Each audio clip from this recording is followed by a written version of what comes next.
everybody. Welcome back to the Friday edition of Reaper Pro Tips with me, your host and disembodied hands and beard John. Kiki the Petulant, who is currently barred from the main room as David is sweeping it. Hey everybody, welcome. How are you all today on this for me, it was bright and sunny Friday after 2 days of raininess. Kiki, enough! She really wants to get to David, so she's just like, paw, paw, paw at the gate. Paw, paw, paw. Oh, hi, Miss Paw. Hi, I'm here and I'm not chopped liver. You don't have to be with Dad. You really don't have to be with your daddy. I know you want to because you're a daddy's girl. Yes, such a daddy's girl. So daddy's girl. Oh, my God. So silly. Where's my... There it is. Yay. Yay. Hey, everybody. Kiki, enough. Settle, please. One moment. Quindy, take your allergy pill, wherever you are. Ugh. Rainy days mean Anne is somewhat stuffed up. So I put a mask over the face of that Brandon Sanderson figure that I got, but I haven't yet primed it. It's sitting here. I use masking fluid. I decided I would try that out. Hopefully it'll work. Alrighty. We are here to do, real quick, the gold, and then to figure out a base for the model.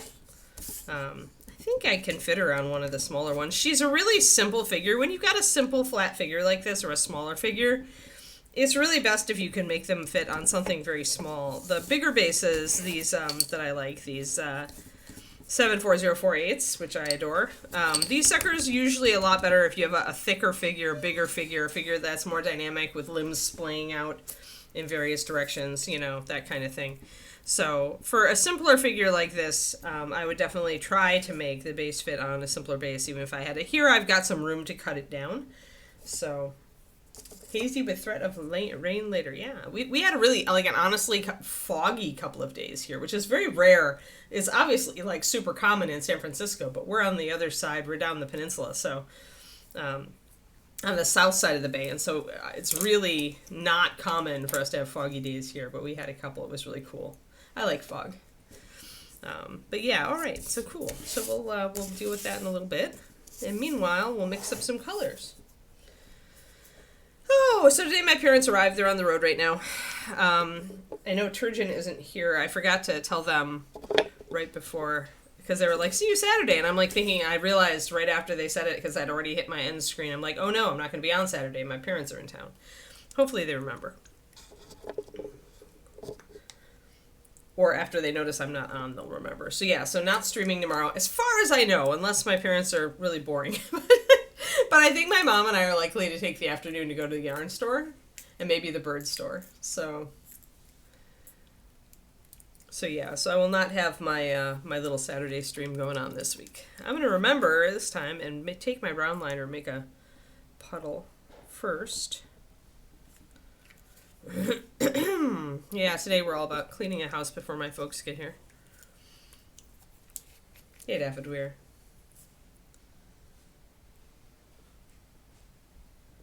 But we get to go out to a nice steakhouse tonight that we haven't tried. Steakhouses we tend not to go out to because I can make really good steak, but it's a good choice for my Midwestern parents who are not terribly food adventurous, if you know what I mean. My dad is, somewhat. My mom, not so much.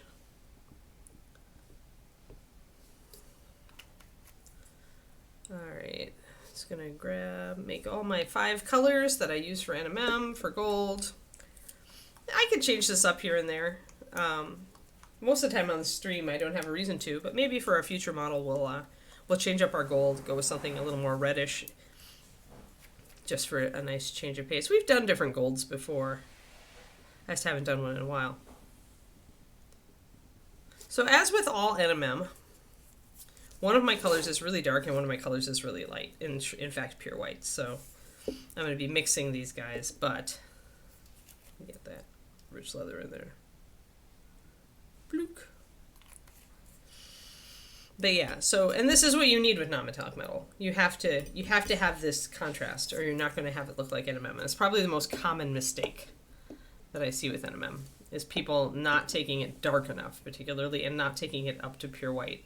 And then it looks like stone. and they wonder why. And then, oh, good, Inara! Woo!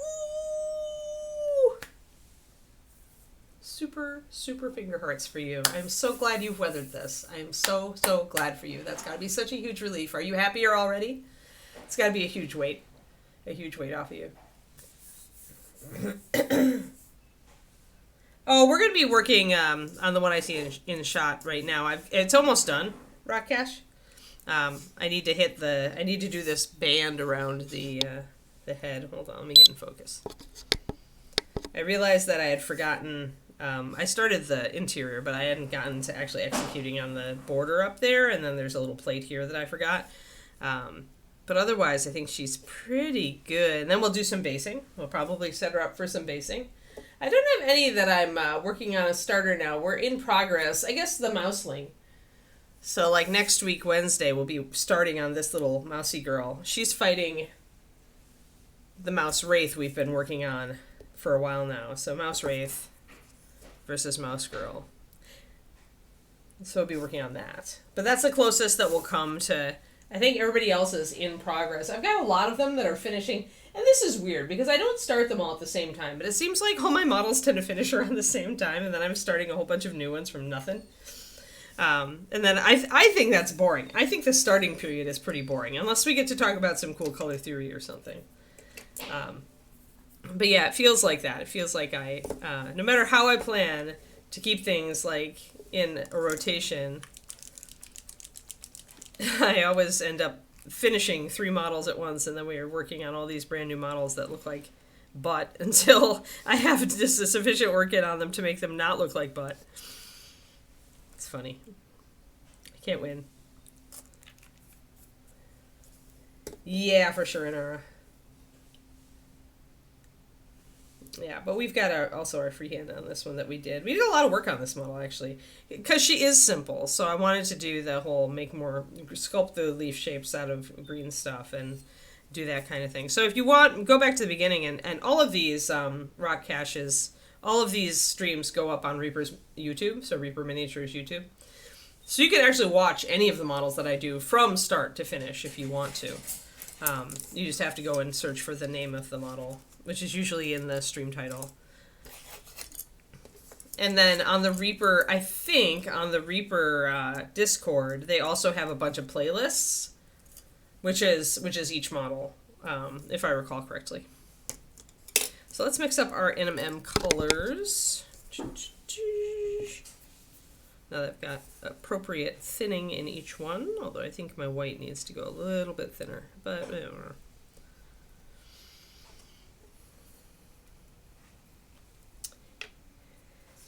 Yeah, and I've done 100. At this point, it's got to be almost...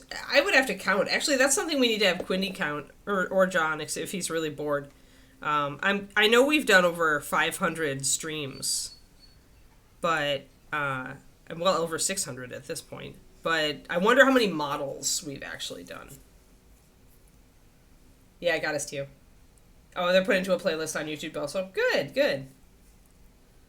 Excellent. So yeah, you can search all sorts of models I finished over the last, oh god, I've been doing this for so long, Rock Cash. Years. I've been doing this for years. So there's a lot of models that we've painted in those years. Just pick one that looks cool and go with it. Probably, depending on what you want to learn, some of my favorites have been the Mouseling, where I did the lighting effect.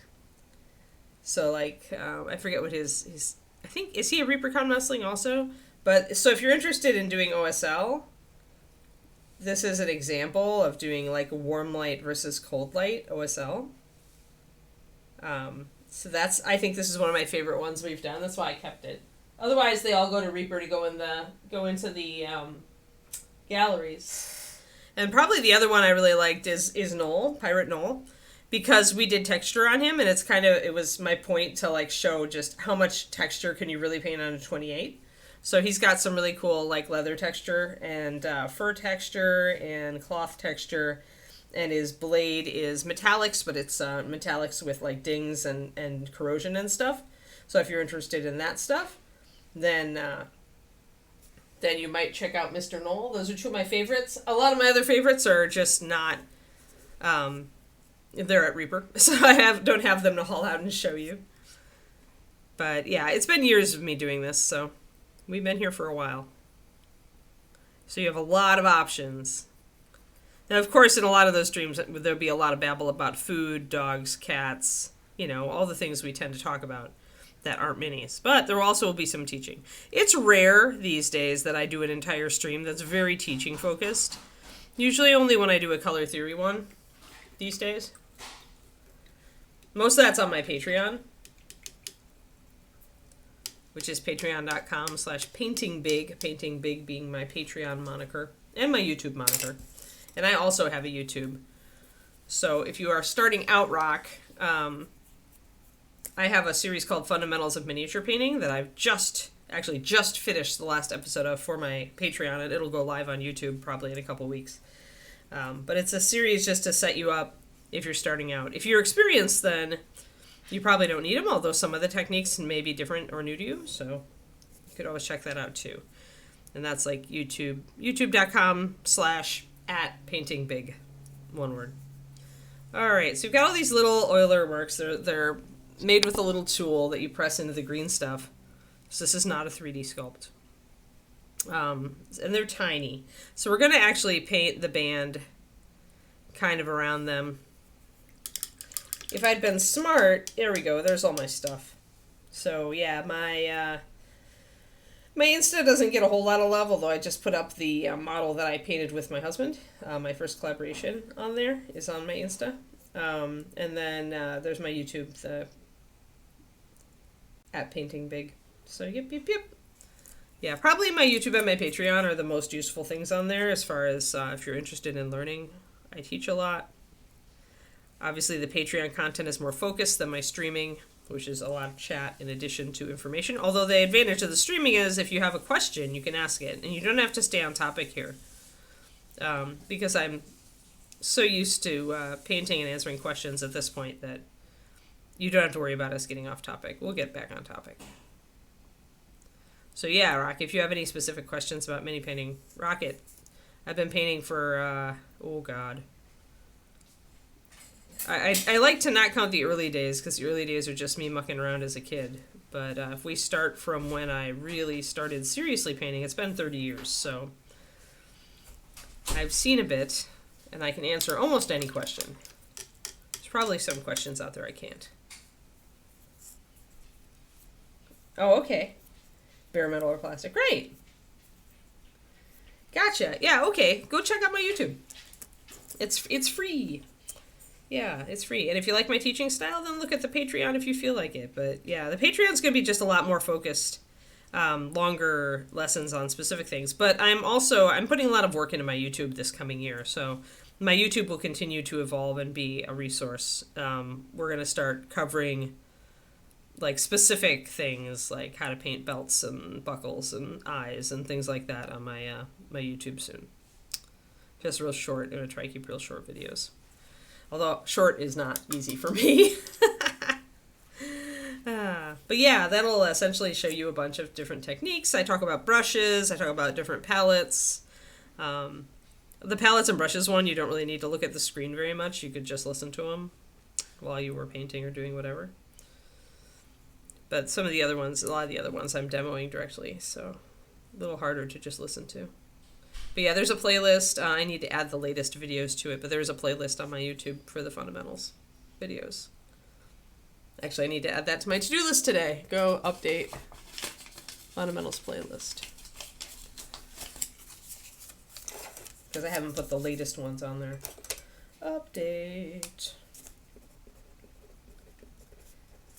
Yeah, we'll be doing fundamentals in practice soon. So using all those techniques to actually paint stuff. Fundamentals playlist. There we go. Oh, Noir Black is faded t-shirt black. That's exactly the color it is. Noir Black will read as black on any model. You do not put pure black or a sufficiently other, darker color on. Like, Noir will not read as black next to something like blue liner, or something that's a really saturated, no white in it at all, kind of off black or black. But if your darkest color on the model is Noir black, it will read as black, and it will, because it is a faded t-shirt black, it is going to allow you to shade it as most blacks won't. So you can actually put some subtle shading on there.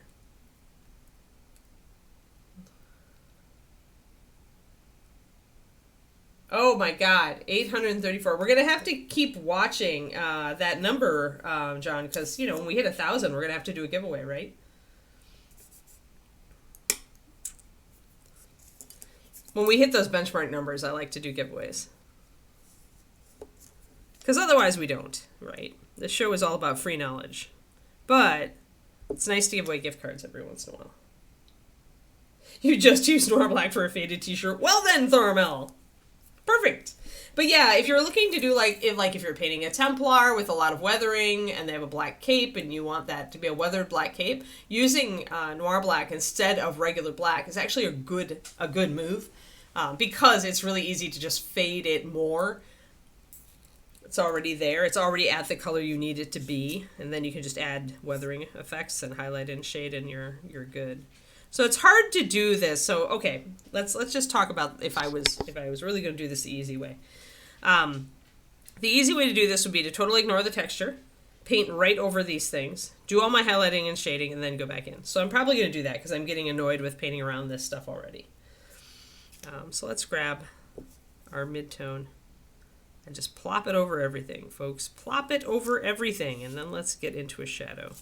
So this is the faster way to do it. We like fast. And I'm going to say this is probably like a cloth of gold kind of, it's probably got gold threads in it. So I don't have to stick to the NMM quite as hard, although I will definitely shade and highlight it a bit.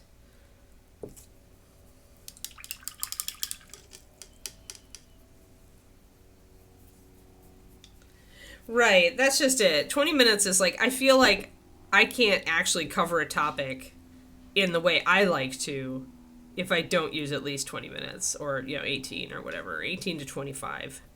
I just find that at that point I get frustrated because I haven't given you all the information that I would give to somebody. Yeah, those videos are like, if somebody asked me a question at Reaper Paint Club, this is the answer they'd get.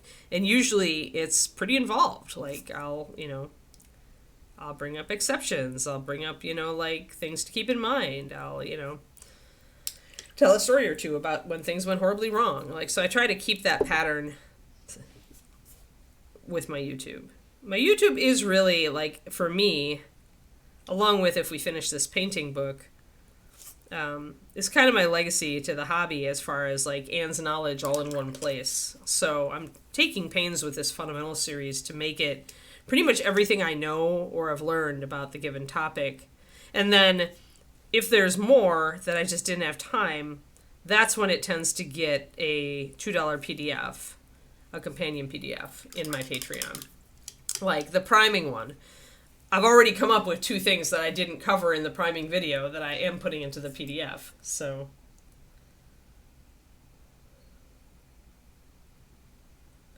it's still non-metallic metal. I mean, it's still the gold threads that are going to make it shiny, right, Pendrake? But it's generally going to be a much more laid-back shine. It's not going to be, as punchy as things like tiny buckles. All right, so let's get this a little bit more. So yeah, we're not going to even deal with these little dots until we have our regular shading and highlighting figured out. So everything on the upper side I'm painting lighter. Then I'm going to start hitting the edges. Then I'm going to bring in a belt of highlight there. And I'm going to keep bringing that up. Whenever you see people use NMM on a cloth, you can assume that they're essentially implying a cloth of gold effect. It's just that usually that just means it's a bit softer of an NMM.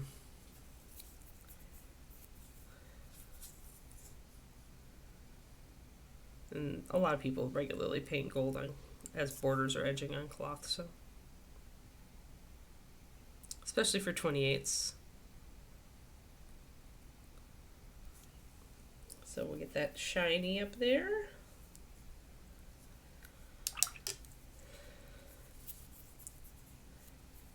Yeah, I was working on the primer PDF yesterday. I need to shoot some new pictures too.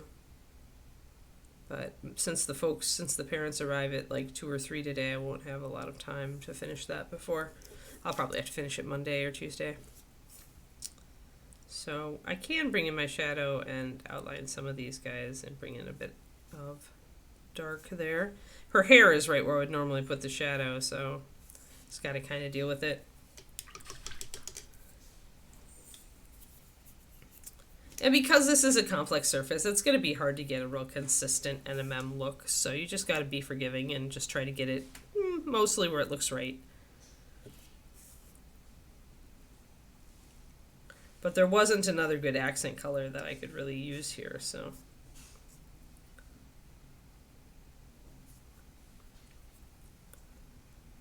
Got a little bit too haphazard with my brush stroke there.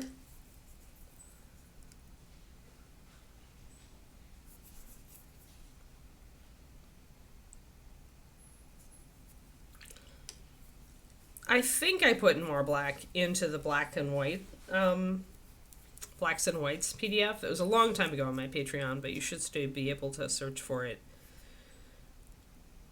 because I keyword everything. But I did talk about the various blacks and whites and their differences. I just don't remember if I tackled that off black in there or not. Mostly I was talking, although I think I did cover Nightmare.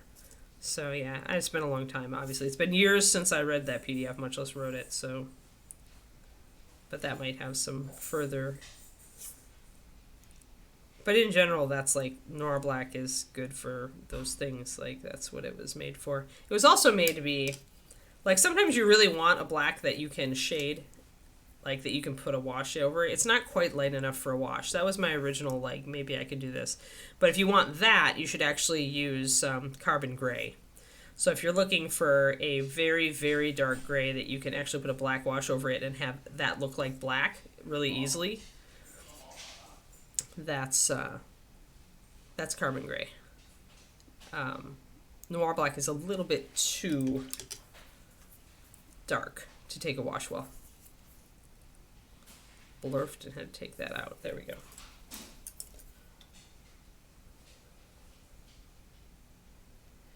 Yeah, that's just it. Pinning is kind of phasing out because fewer and fewer people, mostly you need it for metal models, and although I definitely pin resin sometimes. A complicated, larger resin model will definitely get pinned. But, and with a lot of 3D models that are well constructed are going to have, you know, minimal parts, or if they have a lot of parts, they're going to at least be socketed well. So yeah, the need for pinning is less, but is still out there, so. Especially because, you know, all the old models that pinning was a good idea on didn't go away. And a lot of people are still painting older models, so. So the hard thing here is to keep the gold feel at the same time as you're bringing up the highlights. So now I need to highlight these little rivets. I mean, it's helpful for, ideally you do it before the mini breaks. But yes, if you're trying to get an arm back on and it's really resisting you, then yes, or a wrist with a hand with a weapon in it. But ideally, if you have those small contact points, pin it beforehand. You have a much better chance of it not breaking in the first place. And it is kind of addictive. Like, when you start pinning stuff, I have known more than one person who got really addicted to pinning and just started pinning everything. Especially if they're gaming, because it's like, this will make my minis impervious. Which is not strictly true, but it certainly makes them a lot more durable. There we go. So, got those little bits.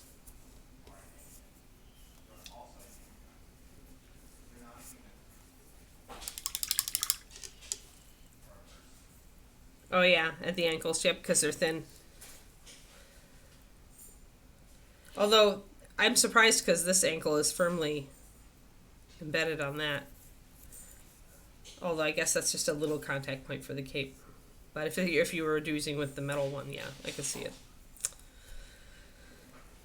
I mean, if you drop a mini, it's got a limited chance to survive.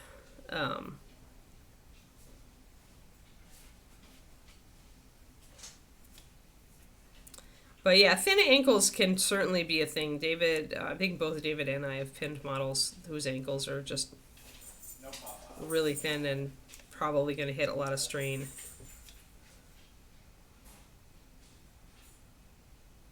And don't think that if you paint Games Workshop, don't think that that's exempt, because for sure, I think David actually broke the leg on his Demon Prince he's painting right now at one point because it was such a thin. He dropped it on his desk and it snapped right at the ankle.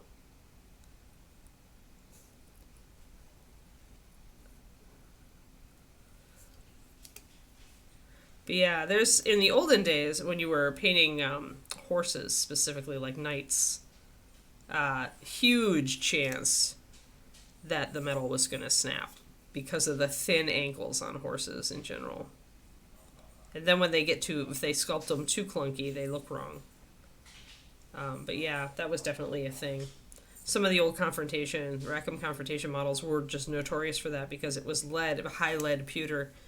And because of that, it was softer. So it was even more prone to breaking. But I definitely had like a commission piece that was a knight, a 54mm knight, snap at the ankles in shipping. After that, I just started hand delivering. Fell with the holder still on it. It was resin. Yeah, resin. Yep. Yeah, and that's the problem with the holder, too, because it's so heavy, comparatively speaking. I feel like with these guys, I could drop this probably with no incident because the block is so lightweight. It's not really going to put a lot of extra torque, and it's likely to bounce. So if I'm lucky, the block will hit first, saving the mini some impact. So I do like these little blocks as mini holders. Not as comfortable to hold as a round one, but I find that, as you guys have noticed, I find that I use these far more than I use any of my other miniature holders.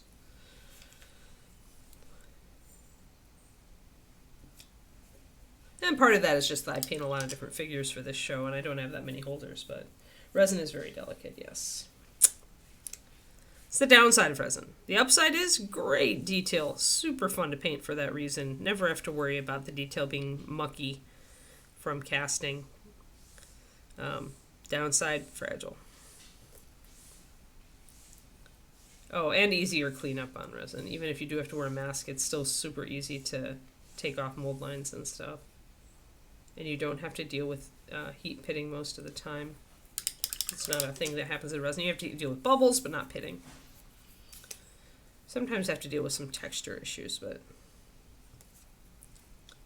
So these little bits were very stubborn, so I had to refill them in with dark and then come back in. So this is the I believe it or not, the easier way to do it is to just make a blob that's dark and put a lighter dot in the middle of that, and that's how to do these the better way.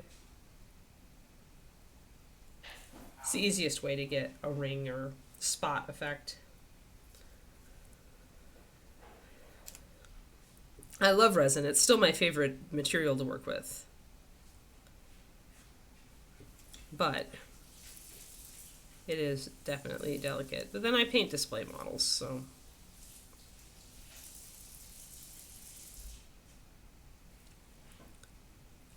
I think for gaming models, I like Siocast the best. It's just durable enough. Like, it's more durable than... it's I'm sure if the parts were as thin as some of those Games Workshop styrene parts, they would be just as snappy. But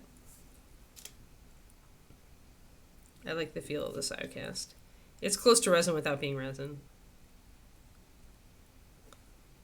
So getting down here is really hard to get those little rivets to show up.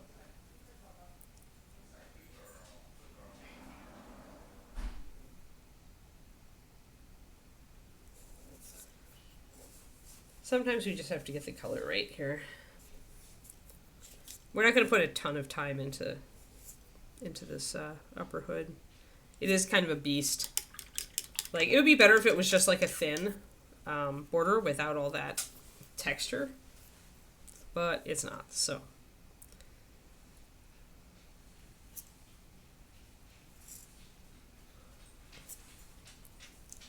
Oh, I hear Clicky Paws. Hi, Clicky Paws. Do you want to come up and see the stream? No? Turns around. Exits. Exit, stage right. She's like, nope, nope, I want to be with Dad. It's like, I am totally chopped liver when David is here. It's very funny. She's like, I want to be where he is.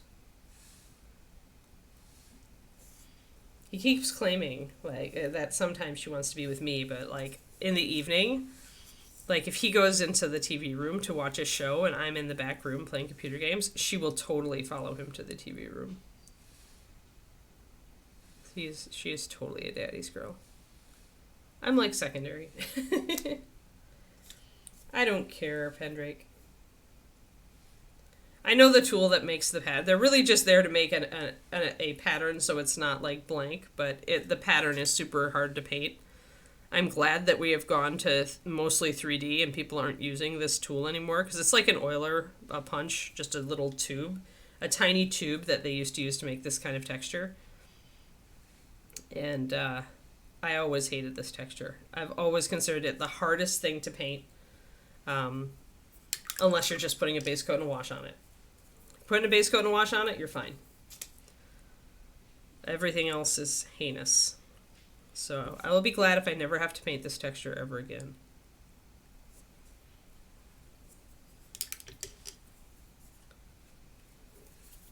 But yes, I detest these things.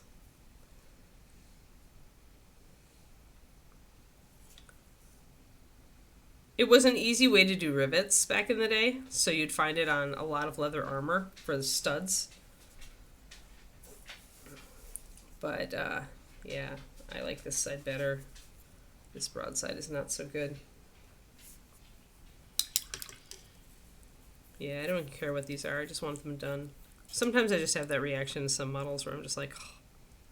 And this is an older model. It's found a new life in Bones USA, which is nice. But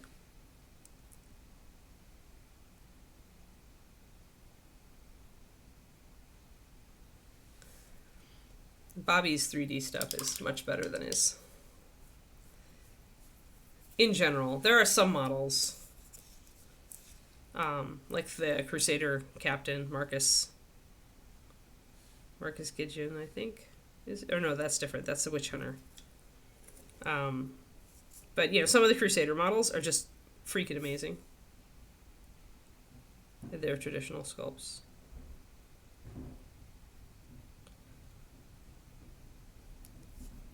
But, yeah, this texture is just, like, silly, silly oiler texture. I hate it.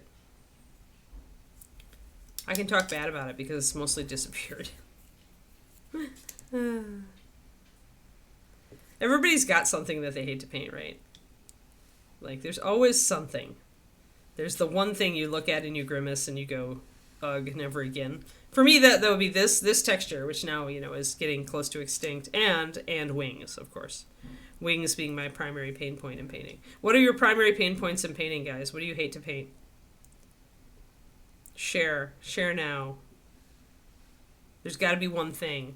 For some people, it's boots. I've known more than one painter say boots.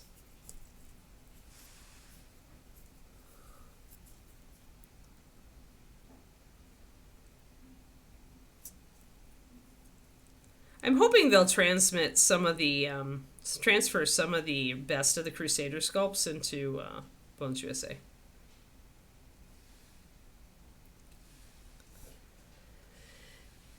Because there's a fair amount. There's always like a few really, really good sculpts in each of those armies.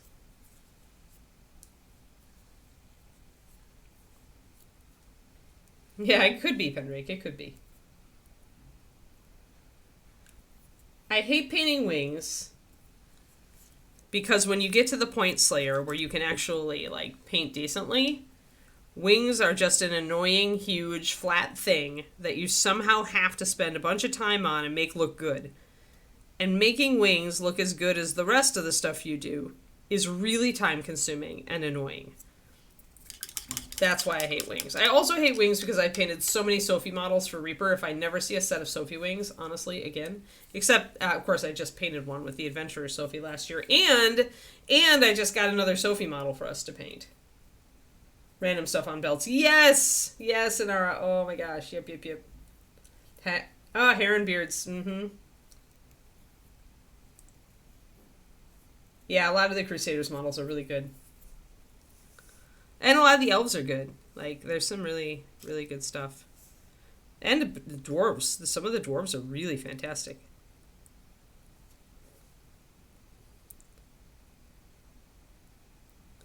So just get a little bit of alternating light and dark. If you really can't do much with the surface and you're just like, ugh, never, please take it away. Just try to alternate some light and dark elements. And make sure you go up to pure white and you usually will be okay. But yeah, I did get another Sophie because it's a Sophie I've wanted to paint for so long, but the Bones version was just like, no. And I was like, it's a really detailed model and I wanted detail, and they finally put it in Bones USA, which is Librarian Sophie, the one where she's levitating with the book. I love that art from Talon and I love the piece. And I've just wanted to paint it. So we have it now. It's back on my desk. I haven't cleaned it yet, but it'll make an appearance in the rotation.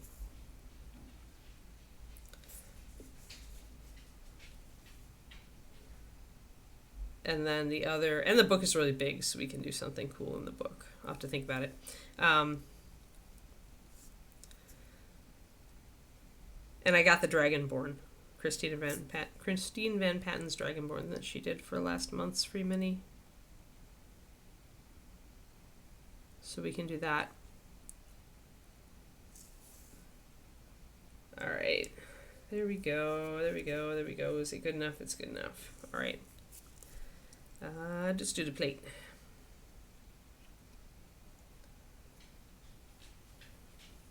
Yeah, a lot of people do hate eyes. Eyes are like universally hated, I think.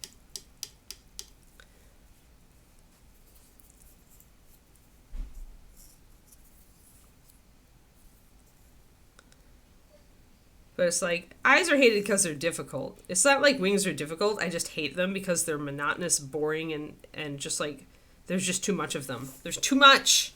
Too much boring. But that particular Sophie, her wings are pretty folded, so there's not a lot of wing to paint. So I can talk myself into that. Sometimes wings are sculpted pretty dynamically, where they're really interesting, and I like that. But it just tends to be a lot of surface area without a lot of stuff to do on it.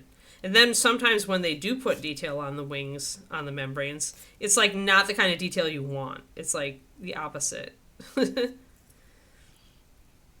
Like it's just a bunch of like really hard to paint like overlapping lines. I really like, in general, I like smooth membranes like Julie does on her dragons, because then at least I can do something, some sort of pattern, and it's also easy to wet blend them. But they're just the GW dragons, which just have the lines across. Yeah, they're a little better nowadays, I suppose, but it's still, they just tend to be chonky with huge holes in them, and it's just bad. It doesn't feel like a wing. So we're gonna put highlight at the top and a highlight at the bottom. This is super easy, this type of thing.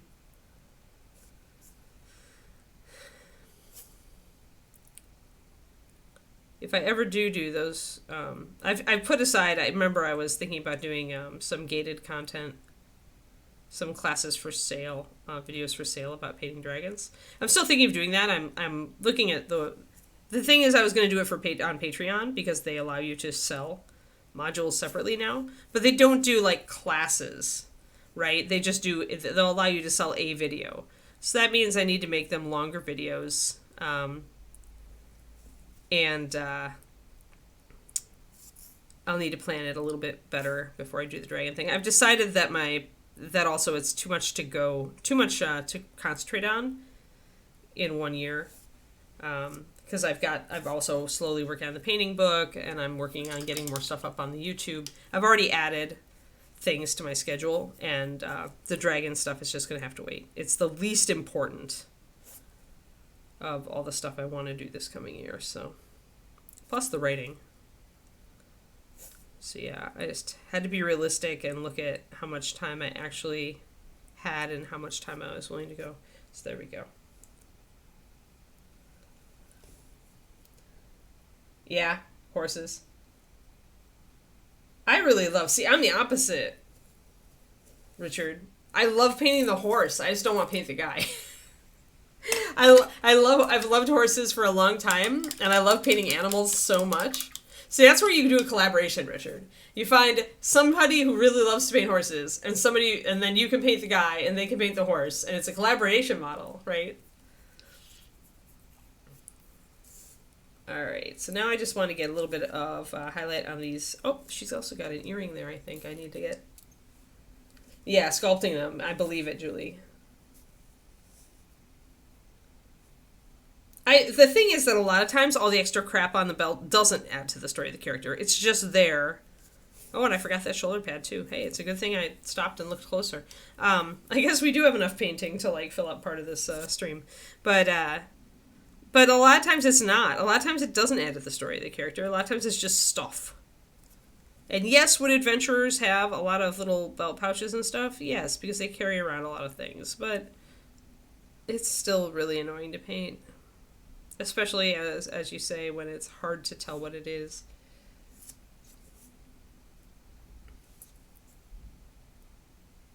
Yes, smooth animals are much harder. I like them because I figured out how to paint them with texture.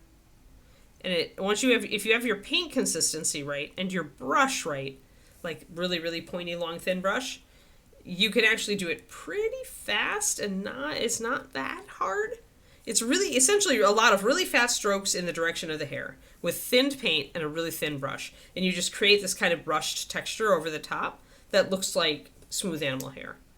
It's much harder if you're trying to put patterns on them. Like doing an Appaloosa is definitely more involved. But I've done that sort of thing on this stream before. You guys remember? I don't remember which model. I mean, Spirit Beast got some, but we did a different one. Didn't we, with leopard spots that I did the brush strokes over, and that looked really good. I don't remember which model that was. Let's get that little earring. On a centaur. Yeah, it was the centaur. Right. I loved that centaur. It turned out so well. That Appaloosa pattern on that centaur rocked the house. And it was so much fun. Yeah. So that, if you go and search out that video, you'll see my technique for smooth hair.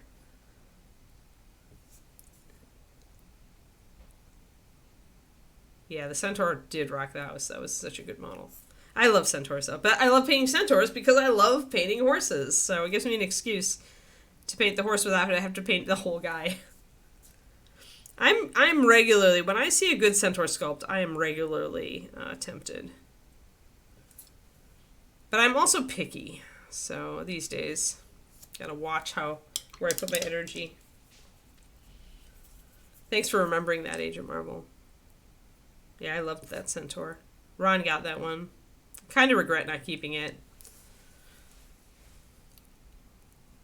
But I can't keep them all. Alrighty. I'm going to mix my rich leather and white just to create a little bit of a rawhide color to get these little wraps where the bowstring would normally connect.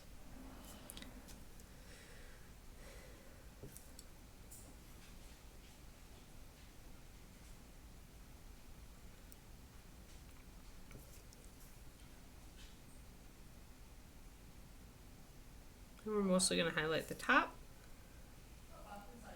where the light will fall.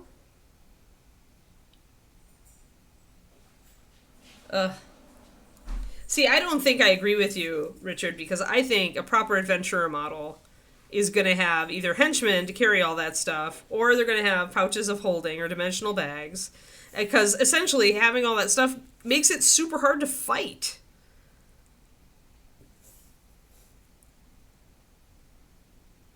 Magic or no magic?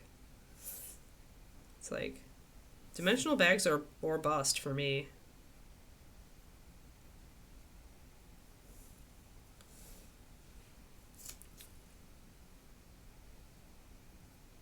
But I can see the attachment to the old classics because, yeah, they were like that. The overladen adventures, the realistic quote-unquote adventurers. I guess when you're a little level 1 to 3 adventurer and you don't have the money for a dimensional pouch yet, you're probably that way. Yep. Yep. Yep. Yeah, I just think about how hard it would be to fight with all that stuff on you. Especially any sort of prolonged fight, which would not normally be the case, but with monsters, you never know. Like, you know, human versus human fighting tended to be quick and decisive, but when you introduce magical healing into the game, it's a little bit different. Then you have to have stamina. Yes, that's true, Age of Marvel. I also do not mind clutter as long as it's well sculpted. It's when it's kind of phoned in because it's just kind of an afterthought. It's like, oh, we need some detail here. Or we need to hide this join. Or we need to do whatever, right? Then it gets annoying. If it's thoughtful clutter that's well sculpted, then I'm okay. Alright, we got our little bowstring thingy, wrappy thing highlighter. Themed clutter, yeah.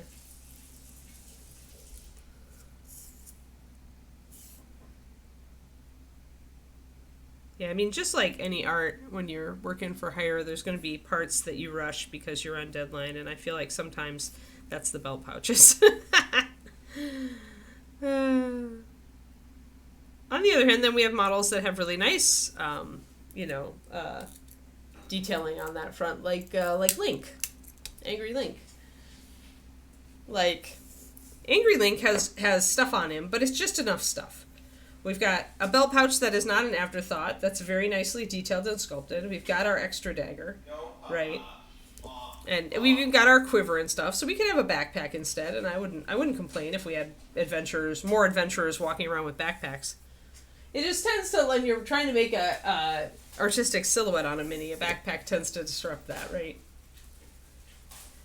Yes, as a player, sure, but when you're painting, when you're doing it just for, just to have fun painting, and even then, like, I guess boring pouch is okay as long as it's like, well, as long as it's sculpted cleanly and it's not like muckified.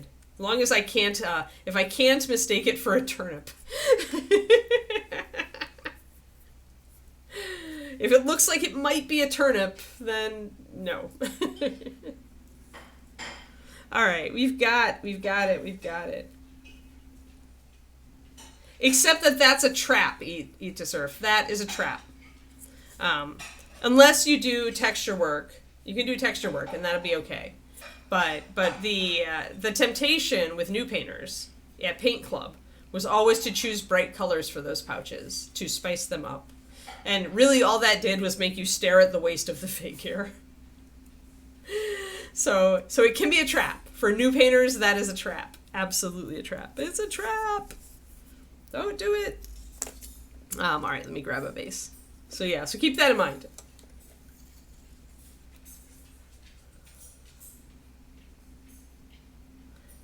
Yeah, actually, the belt is good on the rock troll.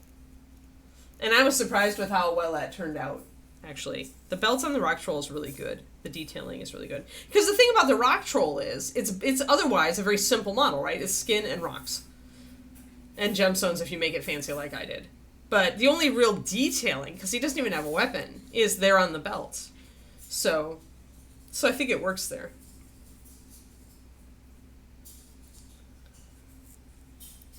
Yes. Yeah, it just takes a little extra effort if it's sculpted, like, so it could be a turnip. Like, you know the ones I mean, where the top is just kind of mushy, and you have to kind of figure out that it's the top of a scrunched together pouch. Yeah, those are the turnip pouches. No turnip pouches. I like the flap pouch, the pouch with the flap and the clasp. As an adventurer, no turnip pouches, please. Plus, it's so hard to find things in turnip pouches. Like what woman carries a purse that's like a turnip pouch? No, we all have bags, thank you, for a reason. Bags can have compartments, so you can find things.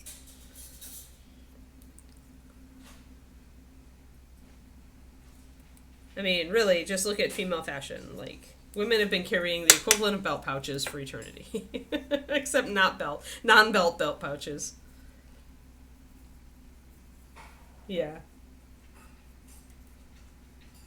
And that's cool, Arrow, is just make sure that you're repeating some of those colors higher up on the figure. Like, if you've got colorful pouches on a figure, give them, like, the fiery red hair or blonde or something that's going to attract attention here. Because you're otherwise going to be fighting all that funky color, which is very characterful, but if you want the mini to look good, you need to balance it. That's my opinion. That's a color theory thing. That's color composition.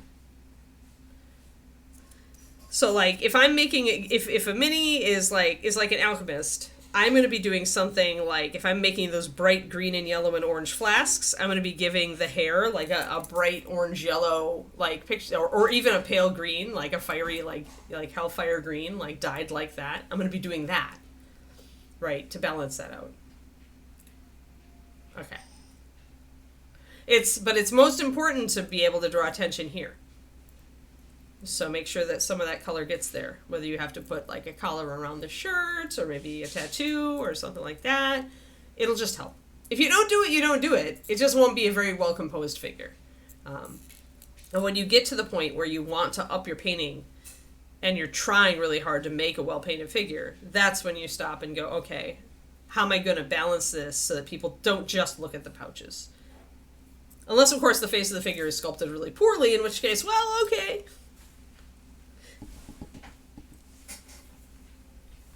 Well, Jason Wiebe was famous for putting snack packs on the belts of his monsters, Eat to Surf, so you're not far off.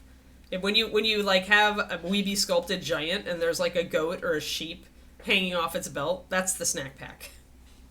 So if you had a vegan monster, yes, it would totally have veggies.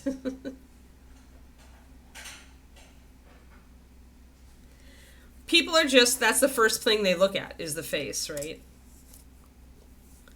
And if you distract from that, then you're essentially like, it's like you sideline the natural tendency of the viewer, and it's not as satisfying.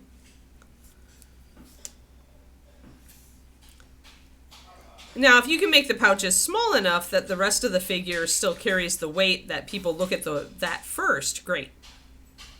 But if you hand somebody that figure and they say, oh, neat belts, neat belt pouches, and they don't comment on anything else you did, then you know that you've distracted them. Baba, why are you being a dumb? Quit being a dumb. Kiki is acting up. She's excited because David is home. Yeah. Yeah. Yep. Yeah, and it's not hard to incorporate those colors. It just takes a little extra effort.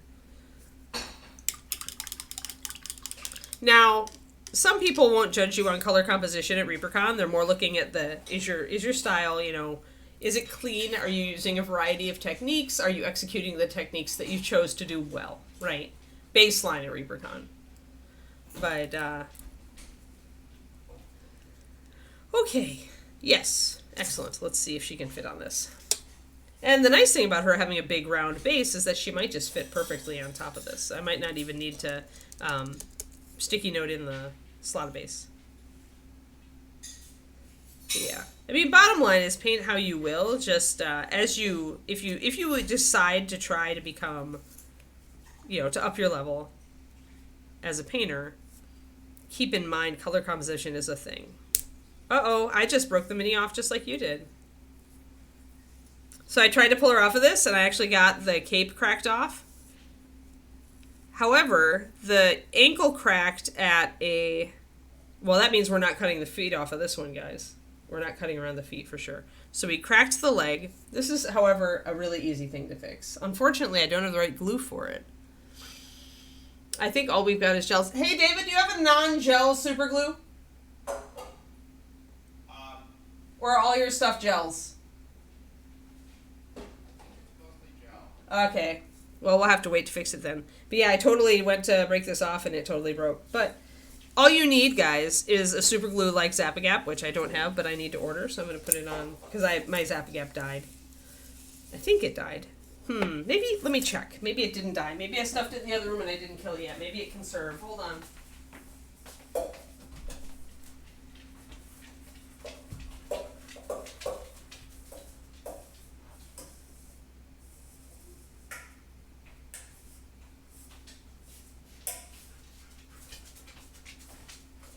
It's there, but I don't think it's fluid enough to serve. Yeah. When Zap-A-Gap goes bad, it just starts to get thicker and thicker, and then I don't have it. But you just need a super glue, like the Zap-A-Gap CA Plus formula. That's of gap filler. And all you need to do is take, like, your pokey stick, put some glue on, like, anything, a little extra base or something, and then get it in there and just, like, let it kind of capillary action into the crack, and it'll be just fine.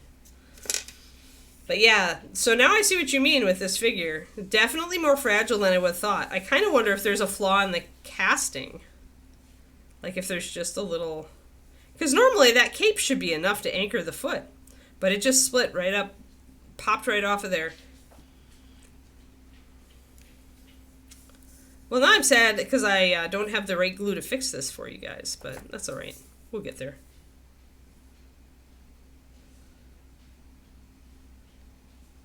What would happen with metal is that it would also bend and crack, Richard.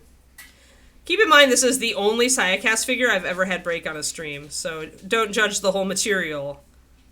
Because I can point to plenty of metal models I've had that have broken, cracked, split.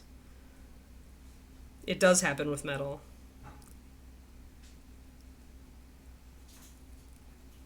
Let me get this. I have to separate out that thing. I've had plenty of metal models fail on me.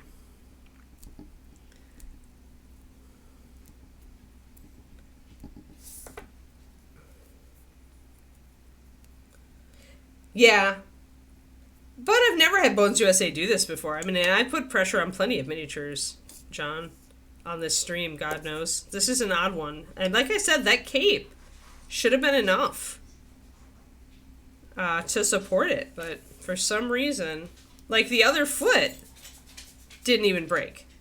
And the other foot is a far more thin connection point, but instead it was right there.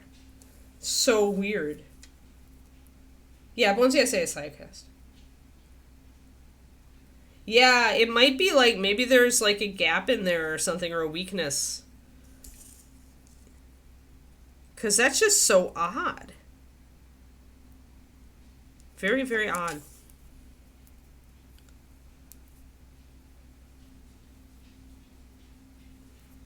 Look out for lead rot.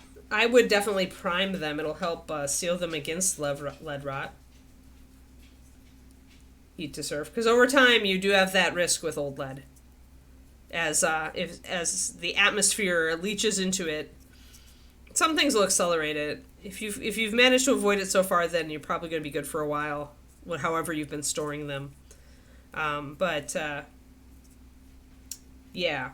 Foam, they can still lead rot in foam, it's just they're going to take a while.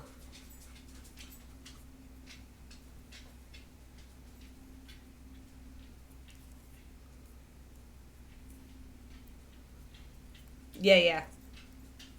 Right, that's it, Thormel, is that this is a totally clean break. Yeah. Yes. Yeah, and that's why I'm always, if you guys have watched me do that on this show, I'm always really careful when I use the clippers to take apart the feet. I mean, we were just doing that with Angry Link, right? Like this guy, his feet are, he doesn't have a cape down there, but we managed to clip away everything, and this is going to be fine now because I've separated it. So now they're two separate paddles. So this is going to be super safe now to clip apart. But yeah, it's just this is a weird breakpoint for me. I've not experienced anything like this on. And if yours is broken exactly the same way, Agent Marvel, yeah, it is an odd one. I don't know. Maybe there's just a gap back there that was on the sculpt that got copied over to the Sayacast that made it easier to break than I thought. It's still not a big deal because, as pointed out, it's still perfectly flush. Like, you can't even see it from this side. So all I need is some thin super glue to go into that. In fact, you probably, for that clean of a break, you could probably, old cardboard and foam. Yeah, cardboard, because wood will make lead rot go faster.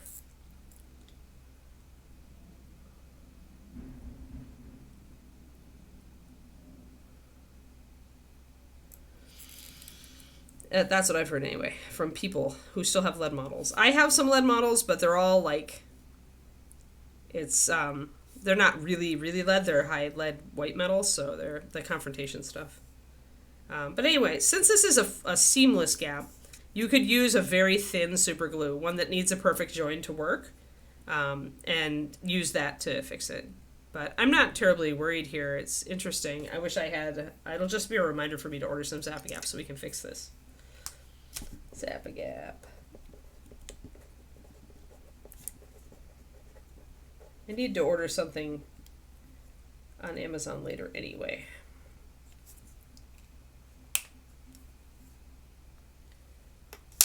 Okay, so eat to surf. This is the thing. There are three different main consistencies of super glue. One of them is that super ultra runny thin stuff that will only work when the break is perfect and fits back together perfectly, like this one. So like this one, there's the break, but when I put it down, it's pretty much invisible. We haven't lost any particles of it. It's a clean shear. So a super runny super glue will fix this. No problem. However, anything that is not an absolutely perfect fit, which is 99.9% of the miniatures out there, is going to need, at the least, the medium. Medium is more like a gap filling. Medium, CA+, gap filling formula. Medium gap fill is fluid, but it's still a little bit sticky and globby. It will help to fill those tiny imperfections, and then it will bond the model. So that medium level of super glue is what you want for miniatures. You can also use, if there's enough room to do it, gel. So like my Loctite, which I currently have. And the gel will work. The disadvantage of gel is that if you're using it to, say, glue on an arm, and the arm gets hit from any direction that would shear it, from a direction that would not normally, like if it takes an impact like here, you're probably fine. But if it takes an impact here and pushes it sideways along that break, the gel super glues are weaker with shearing pressures. So that's why I'll use them if there's a deep socket, and most of the models I'm dealing with these days have deeper sockets, and that's why I haven't replenished my Zap-A-Gap. But because this will work fine. This also isn't as good for pinning. I can pin with it. I did the other day. It's just not quite as good because it won't run down into the hole. It just kind of sits there, and you have to make sure you push the pin through it into the hole to make sure the glue gets down there. But yeah, so I would say most versatile is the medium, but it does tend to, like I say, thicken and go bad over time. The Loctite's in a sealed container. I haven't found it to really go bad. It will slowly evaporate. So will the Zap-A-Gap. But I find the gel super glues last a little longer, which is why I've got a bottle of that and not a bottle of the Zap-A-Gap right now. But those are the three different types, consistencies of cyanoacrylate glue, and that's what they're good for. So right now, I need either the ultra thin, which I'm probably not going to buy because most miniatures just don't work that way. I'll buy my Zap-A-Gap again. I'll buy a small bottle and I'll fix this mini and it'll be fine. It'll especially be fine if I can make it fit on this base. Almost. What have I got? Do I have anything on the bottom? Not really. So yeah, she mostly fits. I probably need to trim a little bit around the edges, and I'll want to do that anyway if I want to blend it in. I don't want that kind of that lump on the edges. I like to blend in the edges of the figure. Pinda did some green stuff. Wow. Yeah, that sounds like bad breaks. It helps that this other, the more fragile looking foot did not break at all, which is helping to hold this one in a perfect position. So if I'm going to cut this base a little bit with the side cutters, I'm going to be holding it, trying not to put pressure on that broken leg. This is good. I like it when bad things happen on stream because then I get to show you guys, like, don't panic. It's not a big deal. You can fix it. Like, the only time I really lose it, like, as far as, like, when something breaks, is if I put a ton of work into it and I realize it's going to take a ton of work to fix. Only when I'm really pissed off. Usually, I mean, I cuss more at the dog. Eat to serve. Miniatures, I've seen it all. Like, I've honestly seen it all. Like, so if a miniature breaks like this, I'm just like, oh, it's a miniature. It's just, I've been doing this for so many years now. I know how to fix it all. I know I've seen it all happen. It would take me just doing something really stupid, and I do cuss on stream sometimes, but I would have to be a real dumbass to serve. Like, okay, like competition model or model I love that's almost done, and I just butterfingers and drop it on the floor and break it. That's when you hear the cussing. Especially if it snaps in more than one place and it's not going to be easy to fix and I've totally marred the paint job. Like, if I dropped Anubis right now and he shattered, right? Then you would hear the profanity, because that's not really something I can come back from. At that point, I'm just going to pitch the model and either buy and paint a new one or not paint it. It's just the way it is for me in my brain. But with little things like this, they're so easy. They're so easy to fix. Hey, Splintered, how's it going? We were just talking about, we just managed to break this model on stream, which is awesome. It is awesome. So as I cut this, I'm just going to be holding on to the stable part, which is the rest of the base. And since it's such a big platter, that's pretty easy. I'm going to be essentially flying pieces of plastic around there. I try not to clip off the whole piece. I try to clip it so that part of it's still attached. That way it won't fly around. I can just pull it off. So I'm just going to get a little bit off here. I'm going to go around to the other side and cut off a bit over here.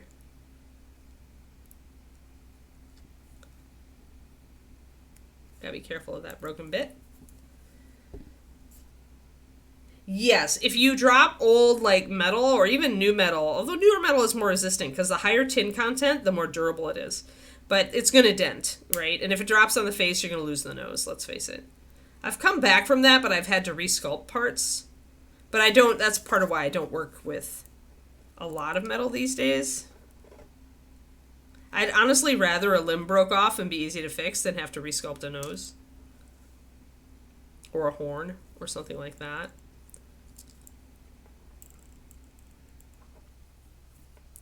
But yeah, the impact damage is ugly with softer metal. That's a harder part to get out. So I'm trying to get this, yeah, there we go. Trying to get these pieces to come off without breaking my thing further. There.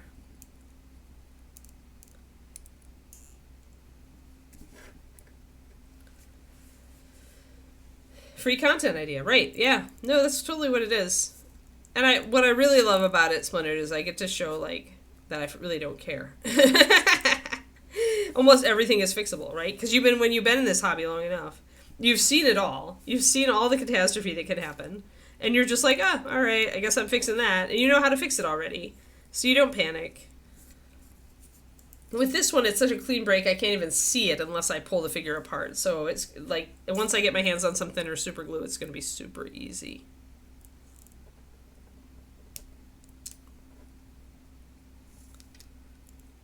So I'm just trimming her base up. There.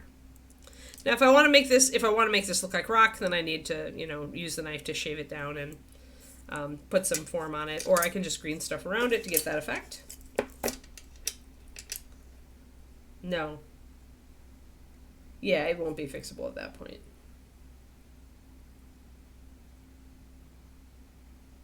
That's not been my experience, Richard. Those were confrontation models were heavy lead, and I had so many of those break. Because super thin legs, thin wrists, thin horse legs. Like, only the Wolfen, because they're so thick. And mostly that's what I painted. But when I painted the Celts and some of the alchemists and there were just some super thin parts. I guess you've just been lucky.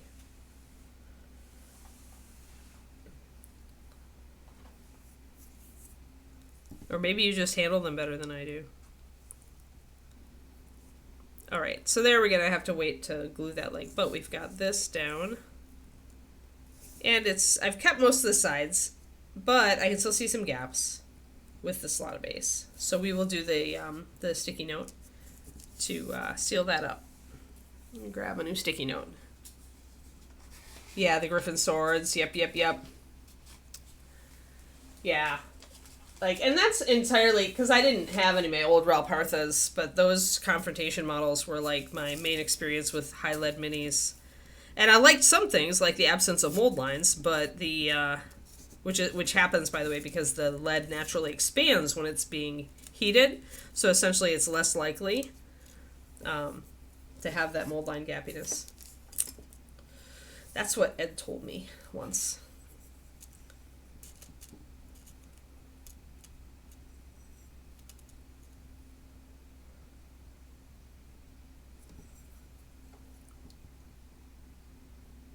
Yeah, the reason they cut the base off is that they want to do their own base, right? Exactly. Is true.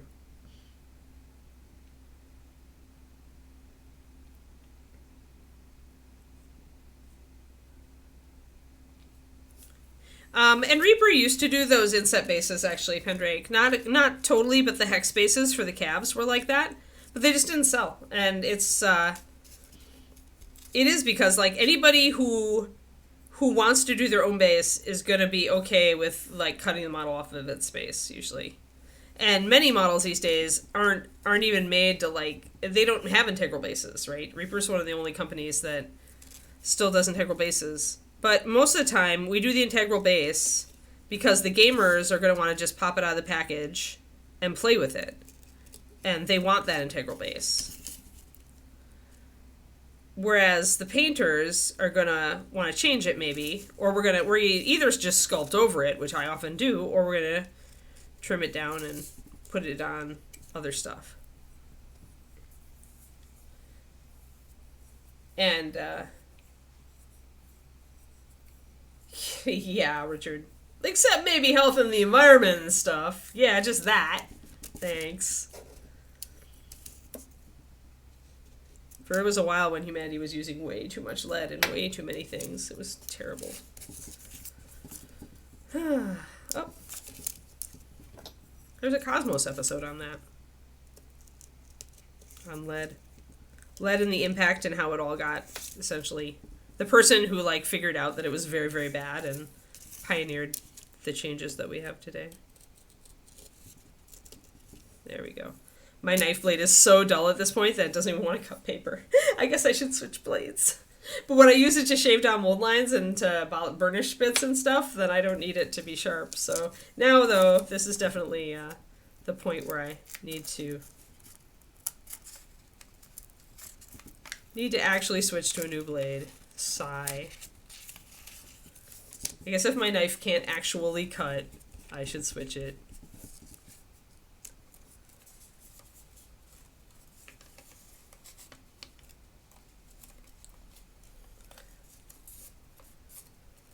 Yeah, I just usually don't decide on basing till the end of the mini, Richard, so it doesn't work for me to do that.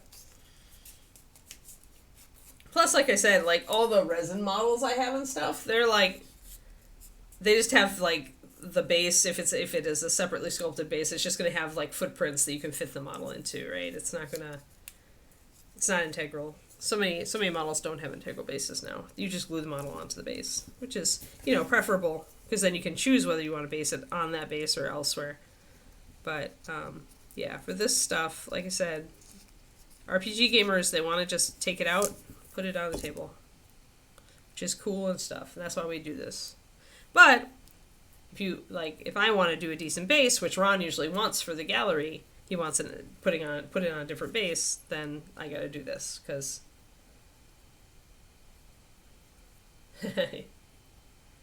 Cosmos, yeah, it's actually the new one with Neil deGrasse Tyson, Pendrake, the remake of Cosmos, the season 1, I think. It's a good little show. I really enjoyed it. I used to watch the Carl Sagan one, too.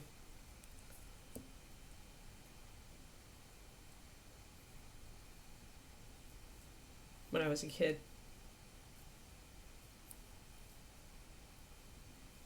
Right, yeah. Gamers are just going to put it on a base maybe for facing or whatever if they work with a system that requires you to define the front of the model. This is just a wonky base. It's a little bit bulgy, I think, on the bottom. So we'll have to but definitely be green stuffing it anyway. All right. Well, I can use the gel glue for sure to stick her down on that.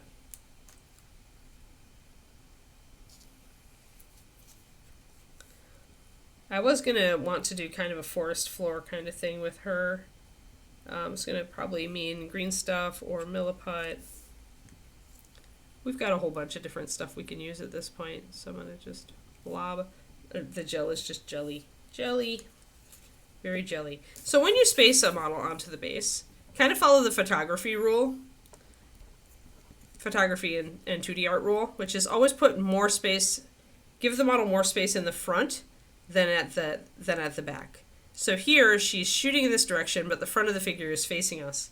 So we want to place the base so that it's in the back corner like this. So more like that. And give her more room to the front and more room out in front and more room to where she's facing. And that's just a generally for more pleasing composition rule. So I'm going to try to put her on the base with that in mind. Scooch her so that I can do that.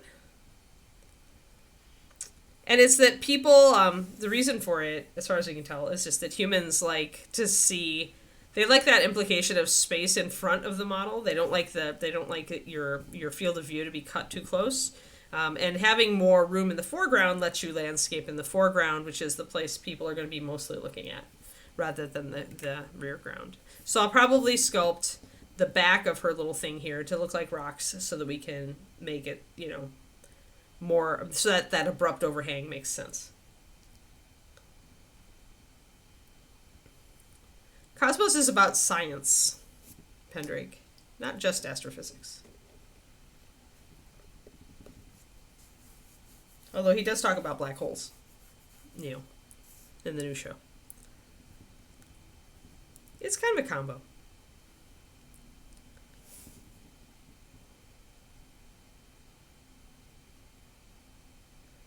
It just lets you just block this, block the slot. And essentially glue won't really go through it. Glue will soak into it, but it won't drip. So it keeps glue from dripping down inside the slot when you start adding basing materials layer. Some people use tape. Some people, in the old days, people just puttied it in with green stuff. But green stuff we have to wait to cure. And so I found that a piece of masking tape or a sticky note, because I have sticky notes coming out of my ears, is just a handy, quick way to do that. So we're going to set that down. So I will order Zap-A-Gap today, and that will mean that we will be able to fix this model next week.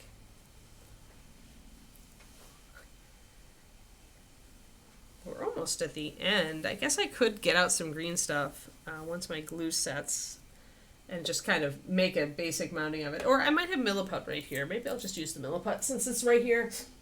I haven't put my milliput into the freezer to preserve it because I don't care about it as much. But yeah, any kind of basic sculpting fill like this, you can do milliput. I have the super fine white.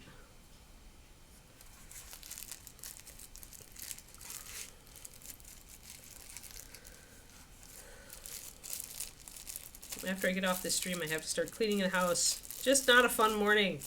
Here, goops. I do not like the storage of this, the milliput. It's very annoying to have to unwind the bag to get a piece out.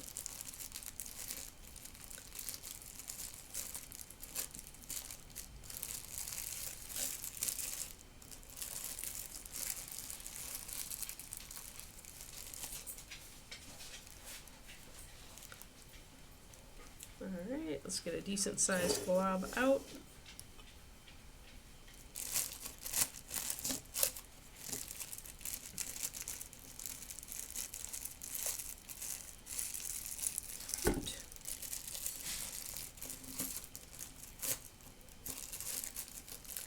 But yeah, no stream, in case you missed earlier my announcement, because my parents are in town this weekend. I will not be streaming.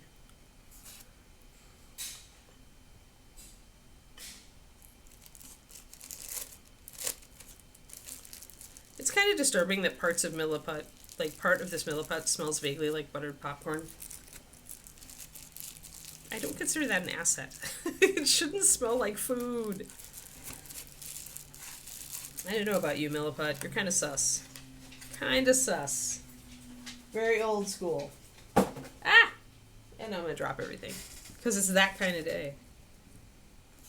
The reason you freeze green stuff is that it keeps it good for longer, Richard. I don't really know if that's a thing with Milliput, although I'd imagine it is with most epoxy putties. But Milliput's like old school, so for all I know.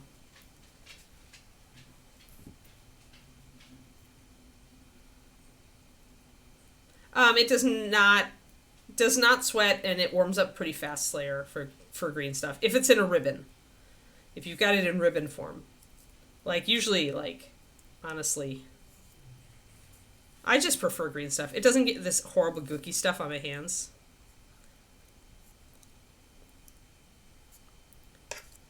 I'm using Milliput because I had it here and I didn't need to get up to fetch it.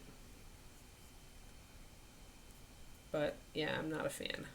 I'm not a fan. I don't need that much.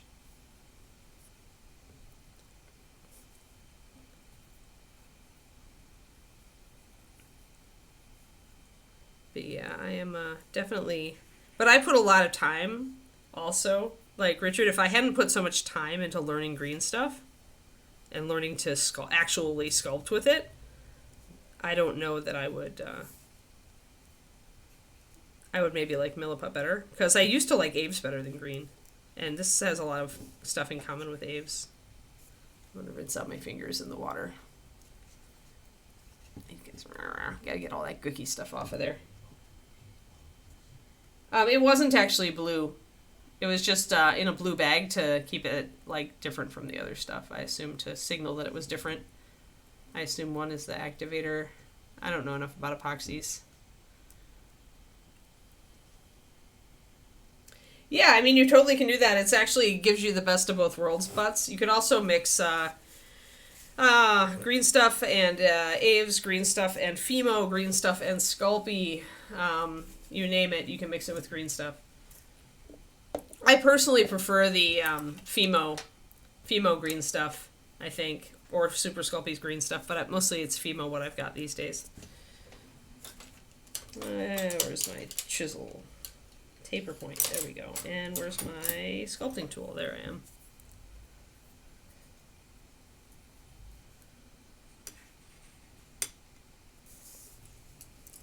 Yeah, I think I've got some plasticine somewhere, but for terrain stuff, I've got so much crap lying around. I've got plaster in Paris. It essentially lowers the stickiness of green butts, which is the main problem people have with green. I'm just gonna make a nice slope here. I guess I am gonna need the rest of my Milliput. But maybe not, I'll just slope it down. Make her on a little rise. Grab some extra. But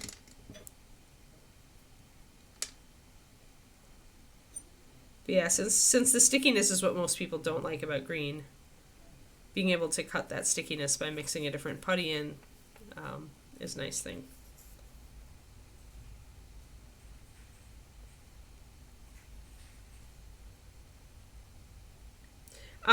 It's fine, Thorbell, as long as you're getting, I mean, it's the biggest thing about green is its freshness. It will definitely, like, degrade over time. And so whatever source you get it from, if it seems really nice and pliable when you get it, then good. Some, like, hardware stores and stuff, if you get that green stuff, it may have been sitting on the shelf for ages. That's why I tend to order mine. Like, I always do a test order when I order green stuff from a new supplier. And then I test it when I get it right away to see how, like, pliable and soft it is. And if it's really soft and pliable, then I know that it's really fresh. So I know that that place has a high turnover of that item. And that means I'll order from them again. Because then I'll get really... this is Reaper's 74023. It's the small... Slotta base, character sized. I assume it's like, Henrik is probably right, it's a 30. But this is the smaller base that I would definitely use. See, this is where I don't like Milliput, because I actually like green stickiness, because I can put it down and it will stay. I don't like it when Milliput starts sliding all over the place. I'm not a fan.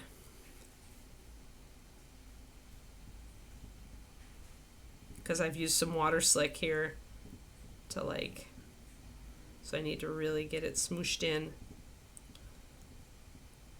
It's just what you're used to using. If I was used to using Milliput, I wouldn't make mistakes with it, and then I would like it. But as it stands, I put so much time into green stuff, and I like what I can do with green stuff. And there is definitely things I can do with green that I can't do with Milliput. I mean, Milliput, on the other hand, is water thinnable, so you can, you know, that's its advantage for smoothing. And also its hardness, if you want it to be really durable. But I find that, yeah, so you always get it fresh then. If they're always selling out and they have it on back order, that's the place you want to buy your green stuff from. Now, if you're buying it in that bulk, you definitely want to leave it in your freezer.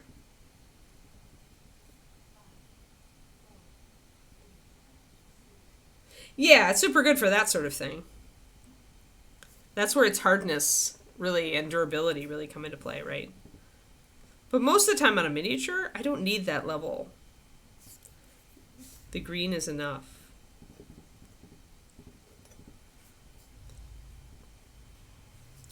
But I know a lot of people who really love Milliput. And it's just, I really feel like it's what specifically you're doing with it and how much experience you've got with it, making it jump through hoops, right? Just like with anything. That'll be the thing you're comfortable with. You're going to be able to do great things with it. And whereas a new person like me who's just tried Milliput, where I'm not going to be able to work it as well. Because I just don't have the experience with it that you do. I'll slide some of this over.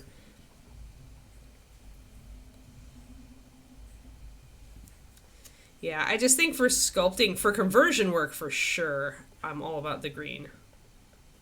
This would not. But basing stuff, that's mostly why I got the Milliput.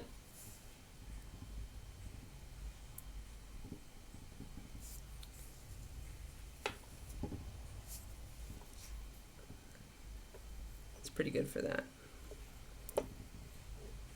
I just always feel like I'm expecting it to work like green, which is not rational. I'm just using my sculpting tool to break off little bits of Milliput and smear them into place now.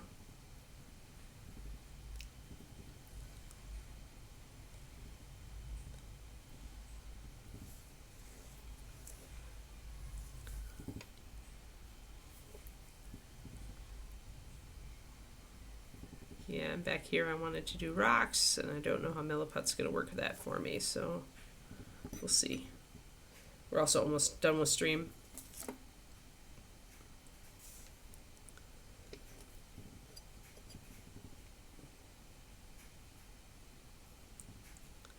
Yeah, for sure. Sometimes I feel like there are definitely some things at this point in my hobby experience, having 30 years in it, where I can try it and know that I'm just like, this isn't worth it for me. Milliput is one of those things. I could move much faster with green and get the results I want.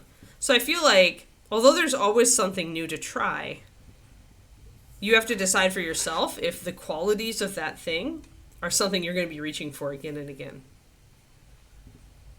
Because there is an infinite amount of stuff to try in this hobby. Like, there's always going to be something you can work on.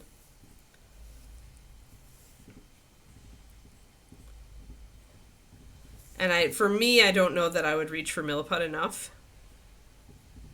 to make it worthwhile, but maybe I'm wrong. You know, if I started working on a bigger diorama base where I really wanted to like have big shapes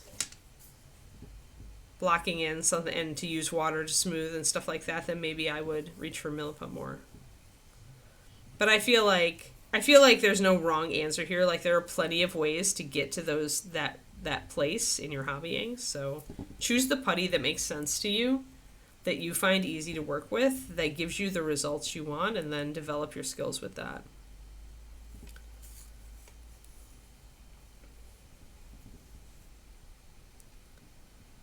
Yeah, exactly. Like, for me, painting with oils on miniatures isn't worth it. Like I went back and played with it just because I wanted to, and I have some oils, and I have a oil figure that I've started. See, like here, I could have spread this a lot thinner. Yeah. I'm not going to be able to really make this rocky. Don't have enough putty. Not going to mix up anymore either. I'm going to do an undercut here. I also, to be frank, really, I'd need to get some stuff for the milliput to make it a different color. It actually bothers me that it's white. It makes it hard to judge texture to me. I would be happier if it was gray. I feel like I could see it better. Anyway, we're going to leave that because I'll probably use green here. I feel like I want to use something that I'm confident with back here to sculpt the rocky edge here, and I'll probably sculpt over this as well. It's a good filler.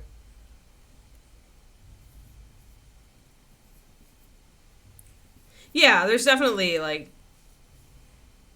different tools for different jobs, Richard, that's for sure.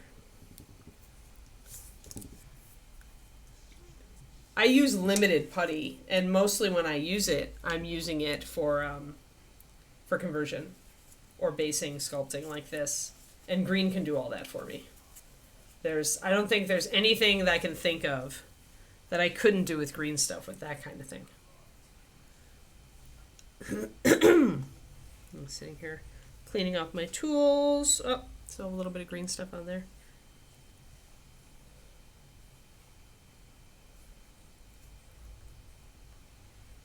Oh yeah, for sure.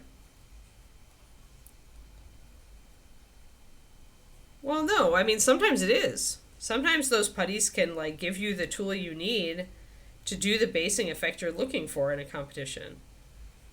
It's all just like I said, it's all just comfort level and what specific thing you're trying to accomplish with it, right? I managed to mess up my the bottom of my other sculpting tool too. I got milliput on that and didn't clean it off, so I'm gonna have to do that. But yeah, I mean,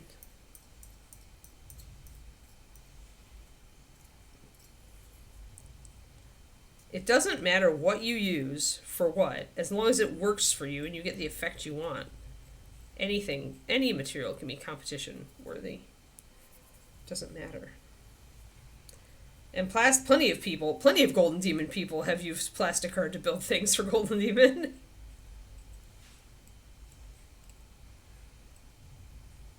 I mean, any skill you can gain that allows you to build essentially opens up the world of diorama bases to you, and that's never something to sniff at.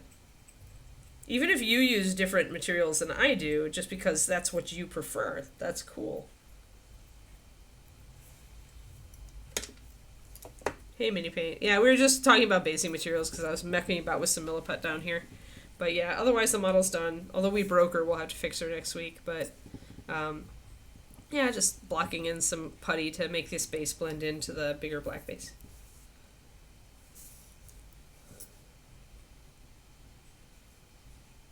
But yeah, so there we go. So at least she's done. And we'll leave that to set, and then I'll come back and do some more stuff with green next time where I can sculpt a little bit more, which will be cool. And yeah, we'll finish her out. We might be able to do the whole base in one. Thanks, Mini Paint. Yep. Yep, and then tomorrow, or wait, Monday, we're also on the basing with the model we didn't break. Back on link here. And I'll be continuing to clip away the areas under the feet. We're going to use a... there.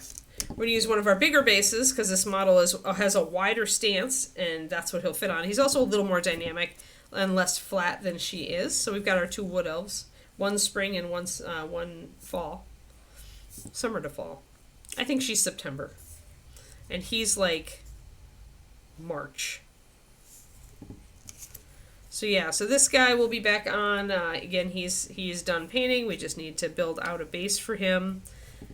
I'm debating what I want to do with him. I have an opportunity if I want to use it to do some water on him. We'll see.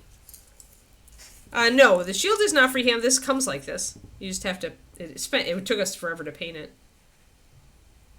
Yeah, this is sculpted. Bobby Jackson did this one mini. Yeah, I don't know that I have a lot of freehand right now. I've done a lot of freehand in the past on miniatures. But it's been a while. For a while I was doing freehand on everything. Like this guy with his stylized flame. That's all freehand. The little flame there. So I do freehand, but we were doing so much of it at one point that I just decided, like, I was done. So then, this is probably the most recent freehand we've done. Yeah. So freehand is kind of my thing, actually. I guess I don't really have anybody who I've done freehand on, even for myself. I guess the closest thing is Crystal Dragon that I'm doing for myself, where a lot of the design elements are actually freehand. A lot of the extra cracks and stuff on the crystals are all freehand. So yeah. Most of the stuff I paint on this stream, I paint to Reaper Gallery standard. And then on my own stream, I tend to paint to a slightly higher standard, but it depends on what I'm working on, so. But yeah, I tend to like to paint bigger stuff. Whereas the Reaper stream is almost all 28 mil. We do paint some bigger models sometimes. But I think everything coming up is smaller. Yeah, I think the Mermaid is the biggest model we're painting right now. We do a 6-model rotation mini paints, and I'm here every weekday, barring anything weird like holidays or vacation days for me. Every weekday starting at 11:30 a.m. USA Central Standard Time. And so we're painting stuff like, we have tried to do a whole variety. So we've got a mermaid sign, tavern sign, mermaid that we're doing. We're doing a ghosty thing right now, so Mouseling Ghost. We just finished painting him, now we're going to be painting his opponent, because they came together, and stuff like that. So it's a whole bunch of different stuff we paint on here. Mostly character models, though sometimes a villain. Sure, no problem. Yeah. That's what we do. That be what we do. All right, guys, let us call it, and I'm going to get to cleaning the house before my mother walks in the door and demands to know why the house is filthy. Like they do, right? Like your mom does. Or if she doesn't say it, she glances at you sideways with that disappointed look on her face, right? Maybe that's just me. Oh, and Kiki, are you ready to come see the stream finally? Kiki hasn't visited today. Come on, Keeks! Come on, Keeks! Come on! Come on, yay! We have our Cerberus sighting. We needed our Cerberus sighting for the end of the day. Good girl. You're late, Kiki. You're late. Our cleaner comes next week, Butts. So sadly, it was a choice between having the cleaner come before my parents or David's parents, and they're actually going to be staying here. So I decided to opt on the side of David's parents. So yes. Yeah, I bet your wife appreciated it too, because I appreciate that David lets me summon maids.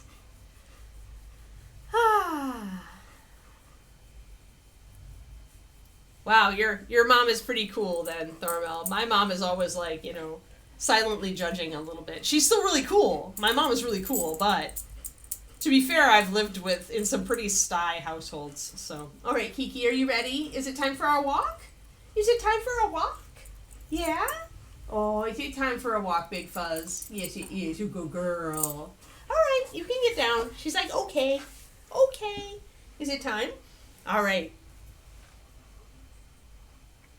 All right, guys. We'll call it there. You got your Kiki sighting. We'll work on Link on a Monday.